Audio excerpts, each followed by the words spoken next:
Hello, my friends, and welcome back. I'm Chiscool Gaming, and in today's video, we got to talk all about the War Academy. Oh my god. It landed about 24 hours ago. I'm finally having the opportunity to record a video, and I've done a lot of research and digging into exactly how it works. So I'll share with you the things that I think you need to know about Fire Crystal Tech and what it will do to transform your gameplay, because wow, there is a lot that's here. So first and foremost, obviously, we've got a new tech tree. And of course, what does this new tech tree require?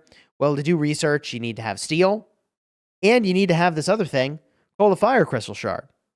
What the heck's a fire crystal shard? Well, in order to get fire crystal shards, you can buy them from a bunch of places, and also, every single day, you can go in and exchange either steel or fire crystals for fire crystal shards. My understanding is that steel is more expensive to obtain if you're a spender. And so the primary way that a spender is going to go and get their fire crystal shards is they're going to exchange their fire crystals into shards. And you can do a bunch of these per day, 200 per day, okay? Which is about 2,000 fire crystals per day. I've already done some. So you can exchange a large amount. I did this during an event, and it didn't count as having spent my fire crystals, so I don't know if there's going to be events for spending fire crystal shards. Definitely leave a comment down below, and that'll be helpful for everybody. So, main way you're going to get it, bundles, and also exchange. Most people that are spending should exchange their fire crystals. If you're not spending, and you have tons of steel, like lots of it, like jaw-dropping amounts of it, like more than I have, then I'm told it's okay to exchange steel. Most people should not be exchanging their steel. That's the way that I understand it. Okay. Now, there are a bunch of bundles, as I mentioned, where you can go and do this. Looks like there's a weekly supply. I bought it.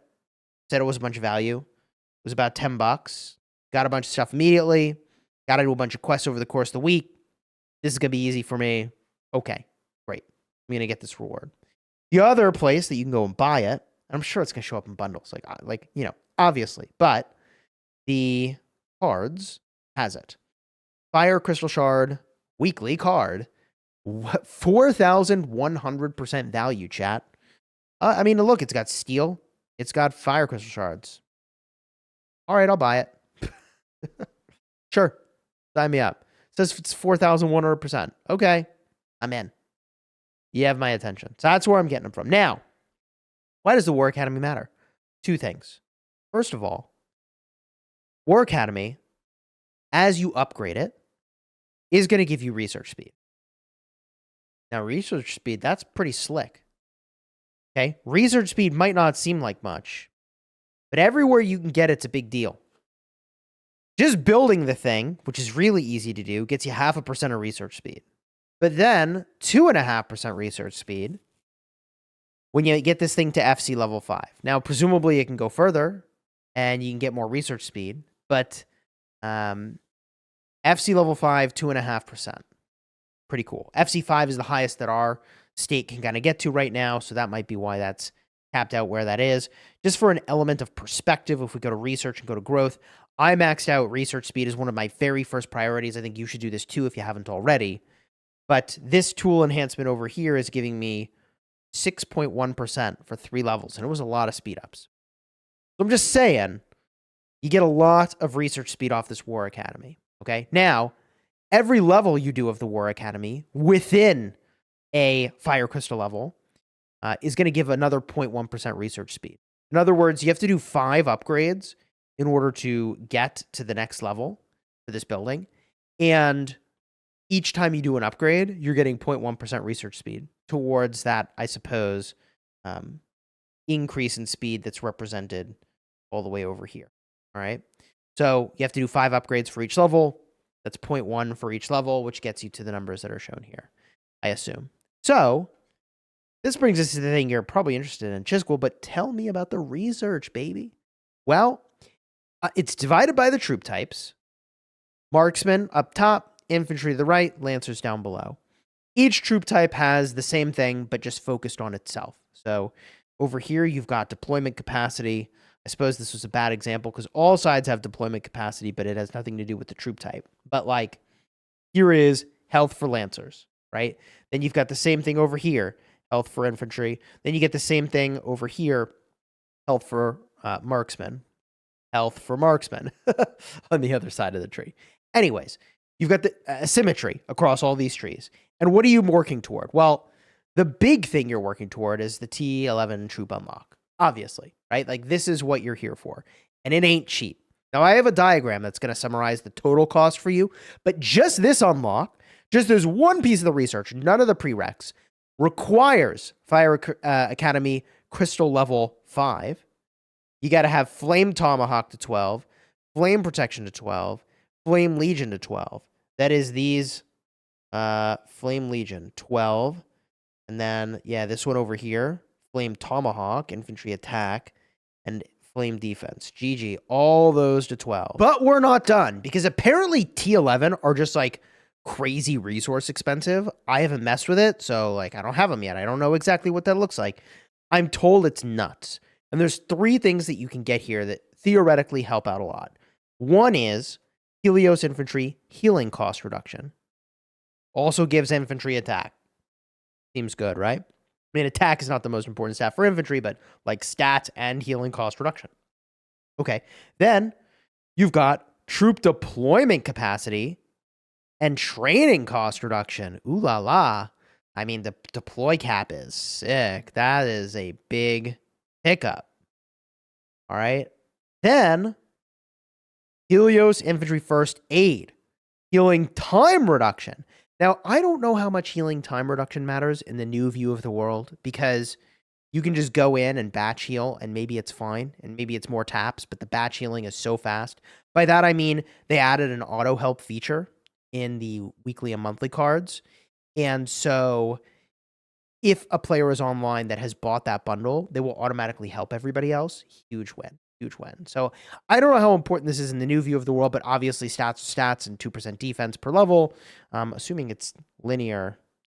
Anyways, 20% defense total. Yeah, I mean, you got to go for that, right? If you're a rally lead or a garrison, which brings us to an interesting question. Like, okay, obviously there's a bunch of stuff in here. Who should go for what? And if you're a lead or a joiner, like, what should you be prioritizing? Let's go check it out. I've got a copy of this infographic in my Discord server. I'll have a link in the description of every one of my videos, by the way, to my Discord server. It's in the important links section. Looks like credit goes to 636 BNM, and that's Knee, who put this together. So big shout out here. So what are they recommending? Big picture, we get a look at this diagram, and in green, they've got rally joiners. So if you're just a rally joiner, the thing you're going for is going to be the extra capacity. If you are a rally leader, your priority is the rally capacity, okay? And that's the ends that they show over here. You want to increase your rally cap as much as possible. And if you are a rally leader, your next priority is going to be stats. From there, then they're suggesting that you actually unlock T11s yourself, which I think is kind of interesting. But theoretically, you could be running a rally with like 1 troop in it, right? And everybody else could be joining, and they bring all the T11s? Question mark? Is that a strategy? Because what I think most people ultimately end up doing is focusing for 1 troop type first. That's what I'm going to do. So you've heard me call myself this in other videos. I call myself a power joiner. And by that, I mean I'm pushing the boundaries of what a joiner could be joining with. Okay. So to do that, I need to increase my troop tier as much as I possibly can. And I need to go in and I need to have as much capacity as possible so that I have more troops available that I can bring for that elevated troop tier. That's my game plan, okay? Now, in terms of the complete cost to go and do some of these upgrades, you can see they've listed the cost of each thing, I think to max it perhaps, on this sheet. But also, we can see that they've got a summary here. The cost for 1 Helios troop type is about 10,324 fire crystals. It's about 4 million steel. And with 70% research speed, it's still 159 days worth of speed ups, apparently. So what people were saying in my Discord server is that at my level of spend, which is about $2,000 a month, it's recommended that at most, I'm probably unlocking one new T11 troop type per month. So for the next 3 SVSs, each time I should aspire to get a new T11 troop type unlocked. Okay, now, data credit, Y Bandit Y, there it is. Made with love, there it is, the credits. You want to try to make sure those credits get highlighted. So, my game plan is going to be infantry. Infantry are the most important. I do think there's a world in which what people do is, with their alliances, they focus. You have somebody make sure they get lancers. You have somebody make sure they get marksmen. And I might end up joining the castle, not with a blend of troops, but with 100% infantry. They're all T11. That's probably what I do this next go round, right? And other people bring the lancers, and other people bring the marksmen, and they might be only lancers or only marksmen. I think that's probably my perfect world sort of an approach for how to handle castle. Subscribe if you're getting value. So we're not done yet, because how do you get fire crystal shards if you are a pay-to-win whale? Okay. Players who can mass purchase fire crystals should never convert steel. The purchase conversion rate is 5.7 times worse. Yikes. Huge rip. Convert your fire crystals is the way to go. Okay.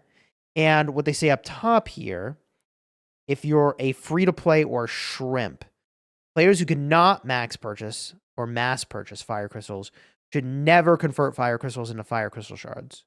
This is because our precious fire crystals are better spent on getting to higher FC troops.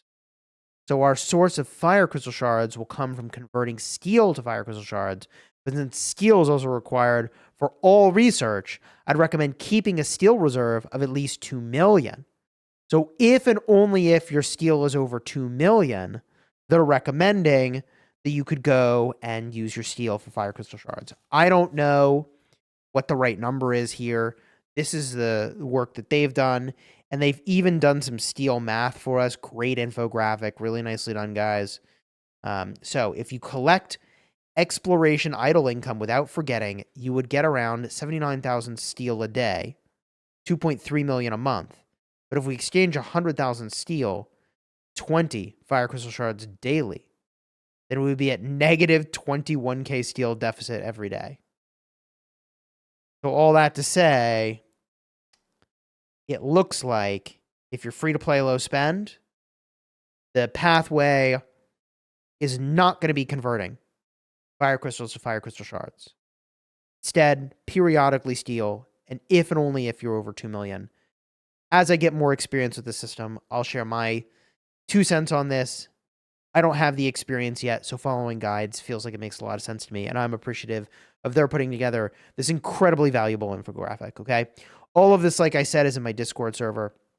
You can go check it out. It's linked in the description. There's an important link section with tons of diagrams like this, because the community for this game puts together the coolest, most helpful info. It's wild, man. It's actually incredibly helpful as a YouTuber. So I'm going to go and let's actually jump back in game, and let's talk a little bit about the tier 11 troops. Okay, well, how good are they? So the way we compare these troops is we're going to go look at their base stats, okay?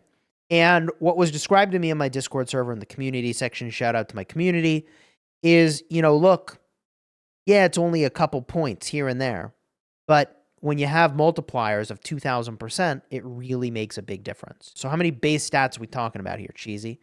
Well, let's get a look, okay? So we get a look here. 2 more defense. We're looking at 2 more lethality. We're looking at 2 more attack. We're looking at 2 of everything. 2 more health. Speed is 11? Yeah, it doesn't change. All right. 2 more of them, chat. But it makes a big difference. And if you compare, well, let's put it in a perspective. What's the jump from tier 9 to tier 10? Now, keep in mind, I'm at FC level 5, for whatever that's worth. Okay? And so I don't know if it's including that in here. I don't think it is. I don't think it's including that in these stats. I don't know. What we can do is we look at the difference here. So T9 is 19 defense. T10 is 20. 12 to 13 lethality. 13 to 14 attack. 19 to 20 health. Okay, so actually it is twice as good going from tier 10 to 11 as it was going from 9 to 10, right? I think that's what we're seeing here.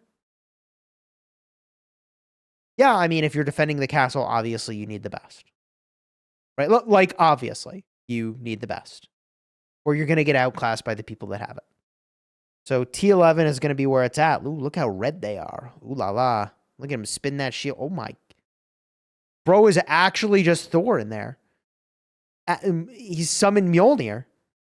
Actually, I'm going to add this into the video. We'll edit it in. But if you wanted to know when you get the War Academy and kind of when T11 become available to you, it's about 220 days into your journey when that happens. So the Snow Ape and the Cave Lion are about 200 days in. And then 20 days later is when the War Academy showed up. For us, it was literally the day after SVS ended. Boom, we got the War Academy. After that, it looks like our next big interesting thing is going to be new heroes. We have 50 days, so like 2 months until we see some new heroes. That 2 months. Yeah, I guess that sounds right. We'll get 3 SVSs with the heroes we have. Yeah. And then shortly after that, we get more goodies. Oh my gosh. We get the Iron Rhino and Saber-Tooth Tiger. We get the refined fire crystals around day 315. So depending on your level of spend, the goal would be to get these done soon enough such that you can start to save up. If you got enough fire crystals for all this stuff, plenty to be spending on.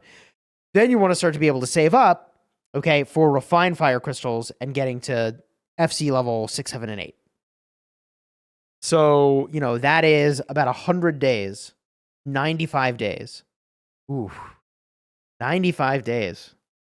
So in that time, you got to get basically between FC5 and here, you have to get enough fire crystals so that by the time you're rolling up to there, the FC 6, 7, and 8s, you have enough of the crystals that you've accumulated that you could get these troops if you wanted them, be doing research sort of passively as you go, and still have enough fire crystals to do all that stuff. But that's going to be a separate video. I'll cover that down the road. All right, well, I've seen it all, chat. You enjoyed the vid? Throw a like on here, subscribe. I got a lot going on, and so I'm going to get back to it. There's a transfer coming up, and we got stuff to do. You enjoyed the vid? Again, throw that like on here, subscribe. Means a lot to me. Tell a friend about this video. Tell someone in your community if it's helpful, and that means a lot to me. Maybe they'll subscribe, supports my channel a lot. If you want to see my last couple vids where my city got rallied, that was a good one. I took a rally from a Kraken, a true Kraken. And I took the punch well, I took it to the gut like Steve Rogers. Let's just say it like that, all right? Watch the video over here. Until next time, you have fun, smashing your enemies. Take care, everybody.